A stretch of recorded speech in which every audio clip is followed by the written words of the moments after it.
ഈ ഒരു പൊതു പ്രവർത്തകന് വേണ്ടുന്ന ഒരു സത്യസന്ധതയുണ്ട്. ആ സത്യസന്ധതയെ ആകെ കുഴിച്ചു മൂടിക്കൊണ്ടാണ് ശരിക്കും സ്വന്തം പാർട്ടിയോട് സ്വന്തം സഹപ്രവർത്തകരോടും ഒക്കെ ആ ഒരു സത്യസന്ധത കളഞ്ഞു കുളിച്ച് വ്യാജ തിരിച്ചറിയൽ കാർഡ് ഉണ്ടാക്കി അധികാരത്തിലേക്ക് വന്നു. യൂത്ത് കോൺഗ്രസിന്റെ സംസ്ഥാന പ്രസിഡന്റ് പദവിയിലേക്ക് എത്തി. പക്ഷേ ഈ ചെയ്യുന്ന പ്രവൃത്തികളൊന്നും തന്നെ വിട്ടുപോകില്ല എന്നൊരു യാഥാർത്ഥ്യം എത്ര മൂടിവെക്കാൻ ശ്രമിച്ചാലും സത്യം എന്ന് പറയുന്നത് ഒരു ദിവസം പുറത്തു വരിക തന്നെ എന്നുള്ളതാണ്.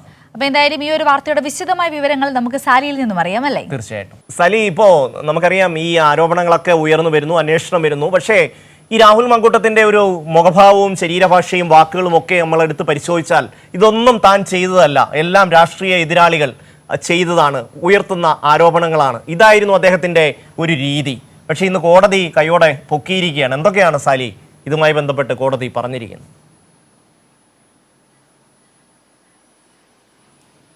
അതായത് 2023 നടന്ന യൂത്ത് കോൺഗ്രസിന്റെ സംസ്ഥാന ഭാരവാഹി തെരഞ്ഞെടുപ്പാണ് കോടതി കയറിയത്. നമുക്കൊക്കെ അറിയുന്നത് പോലെ വ്യാജ തിരിച്ചറിയൽ കാർഡ്, ഇലക്ഷൻ കമ്മീഷന്റെ വ്യാജ ഇലക്ഷൻ ID കാർഡ് ആ തെരഞ്ഞെടുപ്പിന് വേണ്ടി ഉപയോഗിച്ചു എന്ന് അന്വേഷണം നടക്കുന്ന, ക്രൈംബ്രാഞ്ചിന്റെ അന്വേഷണം നടക്കുന്ന ഒരു കേസാണത്. അതിൽ സമാന്തരമായി ഒരു നിയമ നടപടി നടന്നത് മൂവാറ്റുപുഴ സ്വദേശികളായ 2 യൂത്ത് കോൺഗ്രസ് പ്രവർത്തകർ മൂവാറ്റുപുഴ മുനിസിഫ് കോടതിയെ സമീപിച്ച് ഈ നടന്ന യൂത്ത് കോൺഗ്രസിന്റെ സംഘടനാ തെരഞ്ഞെടുപ്പ് നിയമപരമല്ല എന്ന് ആരോപിച്ചൊരു ഹർജി കൊടുത്തു. അവർ ഉന്നയിച്ചിരുന്ന ആക്ഷേപം യൂത്ത് കോൺഗ്രസിന്റെ ഭരണഘടന അനുസരിച്ചുള്ള നടപടിക്രമങ്ങളല്ല അവിടെ നടന്നത്. വ്യാജ തിരിച്ചറിയൽ കാർഡ് ഉപയോഗിച്ച് വ്യാജ വോട്ടർ പട്ടിക നിർമ്മിച്ച് ആ വോട്ടർ പട്ടികയുടെ അടിസ്ഥാനത്തിൽ നടന്ന തെരഞ്ഞെടുപ്പാണ്. അതുകൊണ്ട് അത് റദ്ദാക്കണം. യൂത്ത് കോൺഗ്രസിന്റെ ഭരണഘടനയ്ക്ക് വിരുദ്ധമായാണ് നടപടിക്രമങ്ങളെല്ലാം പൂർത്തിയായിരിക്കുന്നത്. മാത്രമല്ല 3 ലക്ഷത്തിലധികം വോട്ടർമാർ ഇങ്ങനെ വ്യാജ കാർഡ് ഉപയോഗിച്ച് ചേർത്തിട്ടുണ്ട്. ആ ആളുകളുടെ വോട്ട് ചേർത്താണ് പുതിയ സംഘടനാ നേതൃത്വം ഉയർന്നു വന്നത്, നേതൃത്വ ചുമതലയേറ്റത്. അത് ഭരണഘടനാ വിരുദ്ധമായതിനാൽ, യൂത്ത് കോൺഗ്രസിൻ്റെ ഭരണഘടനയ്ക്ക് വിരുദ്ധമായതിനാൽ അസാധുവാക്കണം. ഇതായിരുന്നു അവരുടെ പ്രയർ. കഴിഞ്ഞ കുറച്ച് നാളുകളായി ഈ കേസ് ഇങ്ങനെ പല ഘട്ടങ്ങളിൽ വാദം കേട്ടിരുന്നു. ഇന്ന് ഒടുവിൽ ആ കേസ് കോടതിയുടെ പരിഗണനയ്ക്ക് വീണ്ടും വന്ന് ഇന്ന് ഒരു ഉത്തരവ് കോടതി പുറപ്പെടുവിച്ചു. അതിൽ പറഞ്ഞിരിക്കുന്നത് ആ വോട്ടർ പട്ടിക തന്നെ റദ്ദാക്കി. വോട്ടർ പട്ടിക തന്നെ റദ്ദാക്കുക എന്ന് പറഞ്ഞാൽ തെരഞ്ഞെടുപ്പ് റദ്ദാക്കി എന്നാണ് അർത്ഥം. അപ്പം യഥാർത്ഥത്തിൽ ഈ രാഹുൽ മാങ്കൂട്ടം സംസ്ഥാന അധ്യക്ഷനായി തിരഞ്ഞെടുക്കപ്പെട്ട 2023 യൂത്ത് കോൺഗ്രസിന്റെ സംഘടനാ തെരഞ്ഞെടുപ്പും ആ തെരഞ്ഞെടുപ്പിന് ആധാരമായ വോട്ടർ പട്ടികയും മൂവാറ്റുപുഴ മുനിസിഫ് കോടതി അസാധുവാക്കി പ്രഖ്യാപിച്ചിരിക്കുന്നു, തെരഞ്ഞെടുപ്പ് റദ്ദാക്കിയിരിക്കുന്നു എന്നുള്ളതാണ്. ഒപ്പം തന്നെ മറ്റൊരു തിരിച്ചടി കൂടിയുണ്ട്. ഈ കേസിൽ എതിർകക്ഷികളായി 1ഉം 2ഉം പ്രതികളായി ഈ ഹർജിക്കാർ ചേർത്തിരുന്നത് യൂത്ത് കോൺഗ്രസിന്റെ ദേശീയ നേതൃത്വവും സംസ്ഥാന നേതൃത്വമായിരുന്നു. ഈ 2 എതിർകക്ഷികളും ചേർന്ന്, അതായത് യൂത്ത് കോൺഗ്രസിന്റെ ലീഡർഷിപ്പ് ചേർന്ന് ഈ ഹർജിക്കാർക്ക് ഇവർക്ക് കോടതിയിൽ വന്നതിന് ചിലവായിട്ടുണ്ട്. അതായത് കോടതി ചെലവ് എന്ന് പറയും. ആ കോടതി ചെലവ് നൽകണം എന്നും വ്യക്തമാക്കിയിരിക്കുന്നു.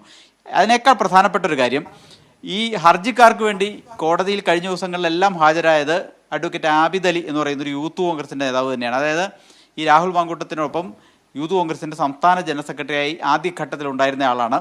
ഈ ആബിദ് അലിയാണ് ആദ്യം തെരഞ്ഞെടുപ്പിൽ കൃത്രിമം നടന്നു, വ്യാജ ID കാർഡ് ഉപയോഗിച്ചു, അത് തെരഞ്ഞെടുപ്പ് കമ്മീഷന്റെ അടക്കം ID കാർഡ് വ്യാജമായി നിർമ്മിച്ചു എന്നൊക്കെ ആരോപണം ഉന്നയിച്ച് ആദ്യം പുറത്തു വന്ന ഒരാളാണ്. അതിനെ തുടർന്ന് രാഹുൽ മാങ്കൂട്ടം ഈ അഡ്വക്കേറ്റ് ആബിദ് അലിയെ സസ്പെൻഡ് ചെയ്തിരുന്നു. അപ്പം ആബിദ് അലി തന്നെ വക്കാലത്തെടുത്ത് 2 യൂത്ത് കോൺഗ്രസ് പ്രവർത്തകർ കോടതിയിൽ പോയി. ഇപ്പോൾ തിരിച്ചടി ഉണ്ടായിരിക്കുന്നു എന്ന് പറഞ്ഞാൽ ചെറിയ തിരിച്ചടിയല്ല. ആ യൂത്ത് കോൺഗ്രസിന്റെ ആ തെരഞ്ഞെടുപ്പ് അപ്പാടെ അസാധുവാക്കിയിരിക്കുന്നു മുനിസിഫ് കോടതി എന്നുള്ളതാണ്. അതിന് 2 പ്രതിസന്ധിയുണ്ട്. ഒന്ന്, ഈ തെരഞ്ഞെടുപ്പ് അസാധുവായാൽ ആ തെരഞ്ഞെടുപ്പിലൂടെ ചുമതലയേറ്റ എല്ലാവരുടെയും ഭാരവാഹിത്വം അസാധുവാകും എന്നൊരു പ്രശ്നമുണ്ട്. അല്ലെങ്കിൽ യൂത്ത് കോൺഗ്രസിൻ്റെ സ്റ്റേറ്റ് ലീഡർഷിപ്പ് ഇപ്പോൾ ഉയർന്ന കോടതിയിൽ, അപ്പലേറ്റ് കോടതികളിൽ ഏതെങ്കിലും ചെന്ന് ജില്ലാ കോടതിയിലോ ഹൈക്കോടതിയിലോ പോയി ഈ മുനിസിഫ് കോടതിയുടെ വിധി അസ്ഥിരപ്പെടുത്തണം. അതിന് ശ്രമിക്കുമോ ഇവർ എന്നുള്ളതാണ് ഒന്നാമത്തെ കാര്യം. ഏതായാലും ഇപ്പോൾ നമ്മുടെ മുമ്പിലുള്ള ഉത്തരവ് എന്ന് പറയുന്നത് മൂവാറ്റുപുഴ മുനിസിഫ് കോടതിയുടേതാണ്. അത് നിലനിൽക്കുന്നതാണ്. അതിന് മുകളിൽ ഇപ്പോൾ ഒരു കോടതി വിധിയുമില്ല. മാത്രമല്ല, സമാന്തരമായി പറയേണ്ടത്, ഈ രാഹുൽ മാങ്കൂട്ടം സംസ്ഥാന അധ്യക്ഷനായി തിരഞ്ഞെടുക്കപ്പെട്ട ആ കേസ്, ആ ഇലക്ഷനും അതുമായി ബന്ധപ്പെട്ട നടപടിക്രമങ്ങളെല്ലാം ഇപ്പോൾ അന്വേഷണത്തിലാണ്. അത് ഞാൻ നേരത്തെ സൂചിപ്പിച്ചതാണ്. കാരണം കേന്ദ്ര തെരഞ്ഞെടുപ്പ് കമ്മീഷൻ്റെ ഇലക്ഷൻ ID കാർഡ്, നമ്മളൊക്കെ തെരഞ്ഞെടുപ്പുകൾക്ക് ഉപയോഗിക്കുന്ന election ID card youth Congress membership ചേർക്കുന്നതിന് വേണ്ടി വ്യാജമായി ഒട്ടേറെ പേരെ ഉപയോഗിച്ചു. നമ്മൾ അറിയുന്ന പോലെ പല ചില ചലച്ചിത്ര താരങ്ങളുടെ, മറ്റു ചില രാഷ്ട്രീയ പാർട്ടി നേതാക്കളുടെ, ചില മന്ത്രിമാരുടെ ഒക്കെ ഫോട്ടോ വെച്ച് അവരുടെ പേരൊക്കെ ഉപയോഗിച്ച് വ്യാജ കാർഡ് യൂത്ത് കോൺഗ്രസ് എന്ന പേരിൽ നിർമ്മിച്ചാണ് തെരഞ്ഞെടുപ്പ് നടത്തിയതെന്ന ആക്ഷേപം ഉയർന്നിരുന്നതാണ്. അതിനെക്കുറിച്ച് ഇപ്പോൾ ക്രൈംബ്രാഞ്ച് അന്വേഷിക്കുകയാണ്. അന്വേഷണം മുന്നോട്ട് പോകുന്ന ഘട്ടത്തിലാണ് ഇപ്പോൾ ഒരു കോടതിയുടെ ഇടപെടൽ ഉണ്ടായിരിക്കുന്നത് എന്നുള്ളത് വളരെ നിർണായകമാണ്. അത് യൂത്ത് കോൺഗ്രസിനെ സംബന്ധിച്ചിടത്തോളം അങ്ങേയറ്റം തിരിച്ചടിയുമാണ്.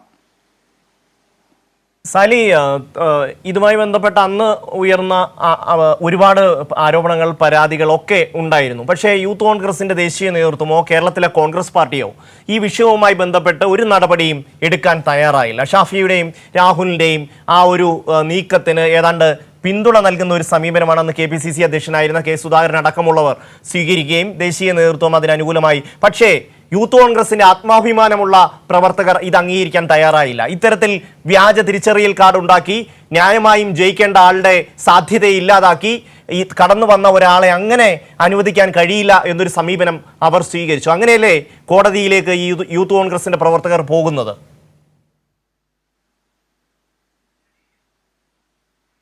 തീർച്ചയായും സംസ്ഥാന വ്യാപകമായി പരാതി ഉയർന്നു. അതിൽ ഉയർന്ന ഒരു പരാതിയാണ് ആബിദ് അലിയുടെ ആദ്യത്തെ പരാതിയും തുടർന്ന് ഈ കക്ഷികൾ, ഈ ഹർജിക്കാർ കോടതിയെ സമീപിക്കുന്നത്. തുടർന്ന് സംസ്ഥാന വ്യാപകമായി പല പരാതികൾ ഉയർന്നു. അത് അവസാനം ക്രൈംബ്രാഞ്ച് അന്വേഷണത്തിലേക്ക് എത്തി. ക്രൈംബ്രാഞ്ച് അന്വേഷണം മുന്നോട്ട് പോവുകയാണ്. ക്രൈംബ്രാഞ്ച് അന്വേഷണം ഇപ്പോൾ മുന്നോട്ട് പോകുന്നതിനൊരു പ്രധാനപ്പെട്ട തടസ്സം ക്രൈംബ്രാഞ്ച് യൂത്ത് കോൺഗ്രസിൻ്റെ സ്റ്റേറ്റ് ലീഡർഷിപ്പിനോടും ദേശീയ നേതൃത്വത്തോടും ആവശ്യപ്പെട്ട ചില തെളിവുകളും രേഖകളും ഹാജരാക്കാൻ നിർദ്ദേശിച്ചിരുന്നു. ഒരു തരത്തിലുള്ള രേഖകളും ഹാജരാക്കാൻ ഈ യൂത്ത് കോൺഗ്രസിൻ്റെ നേതൃത്വം ഇതുവരെ തയ്യാറായിട്ടില്ല. അതായത് അന്വേഷണവുമായി അവർ സഹകരിക്കുന്നില്ല ഒരു തരത്തിലും എന്നുള്ളതാണ്. അതായത് ഇത് അപ്ലോഡ് ചെയ്ത സെർവറിൻ്റെ ഡീറ്റെയിൽസ് അതടക്കം കുറേ വിവരങ്ങൾ നൽകേണ്ടത് ദേശീയ നേതൃത്വമായിരുന്നു, ക്രൈംബ്രാഞ്ചിന് കൈമാറണമായിരുന്നു. എങ്കിലേ ക്രൈംബ്രാഞ്ചിന് ഇത് ആധികാരികമായി അന്വേഷണം മുന്നോട്ട് കൊണ്ടുപോകാനും കോടതിയിൽ തെളിവുകൾ ഹാജരാക്കാനും ഒക്കെ കഴിയുമായിരുന്നു. പക്ഷേ ഒരു തരത്തിലും യൂത്ത് കോൺഗ്രസിൻ്റെ ദേശീയ ലീഡർഷിപ്പ് ഇതിനോട് സഹകരിച്ചിട്ടില്ല. നമുക്കൊക്കെ അറിയുന്നത് പോലെ രാഹുൽ മാങ്കൂട്ടത്തിന് വ്യാജൻ എന്ന പേര് കിട്ടിയ തെരഞ്ഞെടുപ്പാണിത്. ആ പേരുദോഷം ഇപ്പോഴും അയാളുടെ പിന്നിലുണ്ട്. അത് തന്നെയാണ് ഇപ്പോൾ കോടതി വിധിയും അടിവരയിട്ട് പറയുന്നത്. ശരി, വ്യക്തമാണ് സാലി.